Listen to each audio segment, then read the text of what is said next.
Shalom, shalom. Mi nombre es Katherine y esto es Renaciendo. Bienvenidos una vez más a mi canal, especialmente a todos aquellos que sábado a sábado van a mi canal a buscar el último video y aprender junto conmigo un poquitico de lo que Dios me da. En el día de hoy vamos a seguir hablando de David, este gran siervo del Señor. Vamos a seguir en el segundo libro de Samuel, específicamente en el capítulo 9, y el versículo clave va a ser el versículo 7. Y le dijo David: no tengas temor, porque yo a la verdad haré contigo misericordia por amor de Jonathan tu padre, y te devolveré todas las tierras de Saúl tu padre, y tú comerás siempre en mi mesa. Que Dios bendiga su palabra en esta tarde, que podamos sembrarla en nuestros corazones y que podamos llevarla por obra a aquellos que así la necesiten. En el día de hoy te voy a hacer una historia que a lo mejor muchos de ustedes ya la conocen, pero quiero dar mi opinión y lo que recibí de este capítulo. Esta historia comienza en una amistad entre David y Jonathan. Jonathan era el hijo de Saúl. Ellos se hicieron mejores amigos porque recuerden que cuando David venció a Goliat, David se casó con una de las hijas de Saúl y David vivía en el palacio con Saúl hasta que Saúl empezó a tener envidia de David por sus victorias y por toda la gracia y el favor que David tenía. Y entonces ellos se hicieron amigos mientras estaba David en este palacio. Esta amistad ha sido muchas veces malinterpretada. No es el tema de este video, pero sí quiero dejar claro que David y Jonathan eran solo amigos, mejores amigos, unos amigos, una amistad con propósito que Dios había determinado para ellos dos. En una de estas conversaciones que ellos tuvieron, la Biblia habla en dos partes. Primero en 1 Samuel 18 y luego en 1 Samuel 20:42, donde se habla de este pacto y de esta amistad que había entre ellos y cómo Jonathan empieza a defender a David cuando se da cuenta que su papá le deseaba el mal a su amigo. En 1 Samuel, capítulo 20, versículo 42, Jonathan le dice a David: Jehová esté entre tú y yo, entre tu descendencia y mi descendencia para siempre. Hubo un pacto entre David y Jonathan de proteger, de cuidar la descendencia de cada uno de ellos por esta cuestión de amistad que había entre ellos.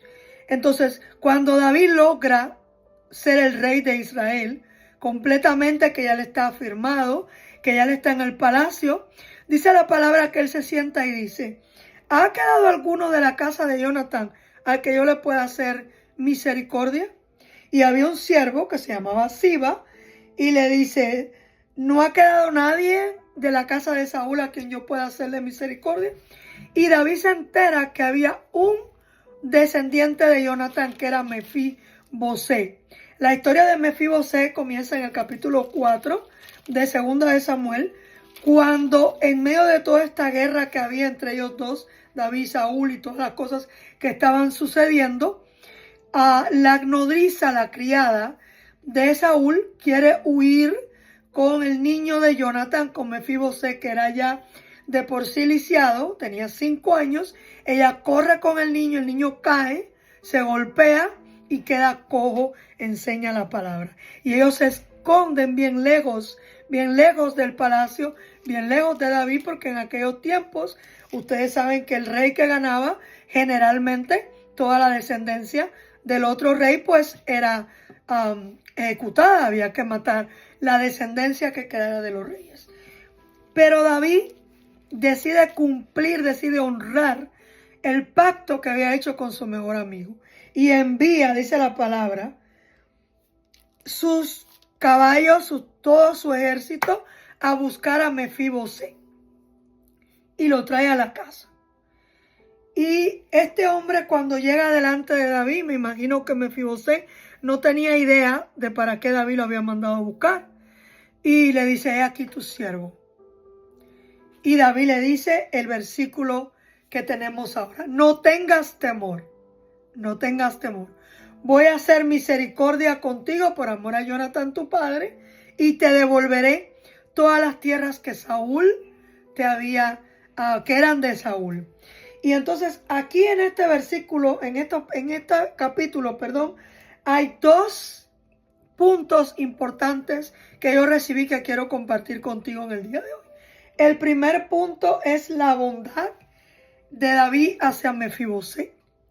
Y el segundo punto es cómo Mefibosé recibió una bendición que él no esperaba. La primera es la bondad. Vamos a ir a lo que significa bondad. Dice que es la tendencia natural a actuar en beneficio de los demás, aun cuando haya un sacrificio.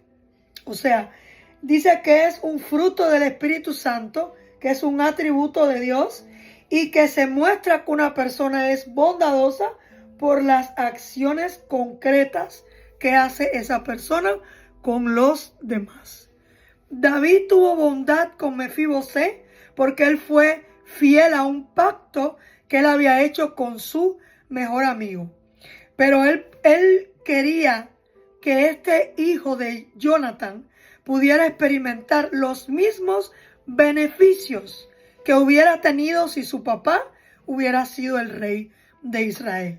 Dice la palabra que él lo sentó a su mesa y dice que él siempre se quedó en la mesa y que comería como uno de los hijos del rey. En aquel tiempo, para sentarse a la mesa del rey no era cualquier cosa. Sentarse a la mesa del rey era una posición privilegiada. Y esto es lo que hace David con Mefibosé.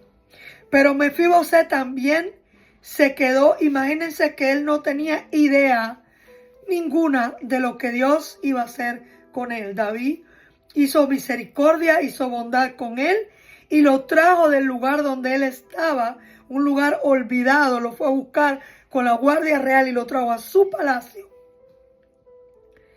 Quizás en estos momentos de tu vida tú necesitas algo que sea diferente.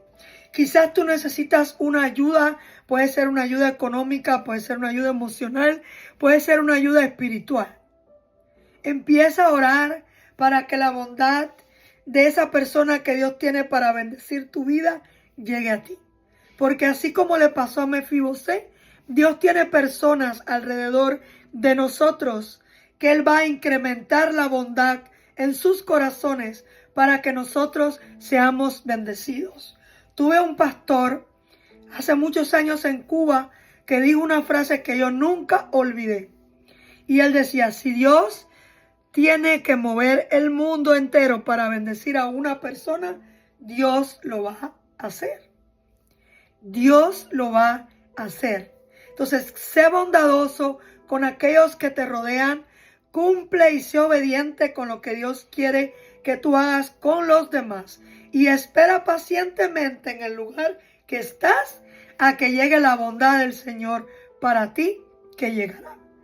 Nosotros hace mucho tiempo, y con esto quiero terminar porque me extendí un poquito en este video, Dios me dio una palabra en un momento difícil de mi vida.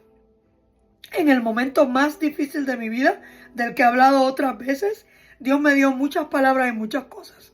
Como siempre les digo, va a llegar el momento de hacer este testimonio y ustedes van a entender todo este proceso.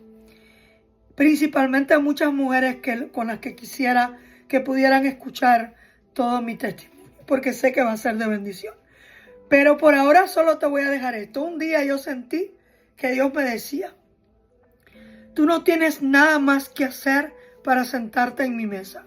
Ya yo pagué el precio, yo envié a mi Hijo Jesús para que pagara el precio por ti, para que tú te sentaras en mi mesa. Nosotros estamos sentados en la mesa del Rey. No permitas que el enemigo cambie tu corazón, confunda tu mente. Tú y yo estamos sentados ya en la mesa del Rey. No olvides eso. Que Dios te bendiga. Shalom, shalom.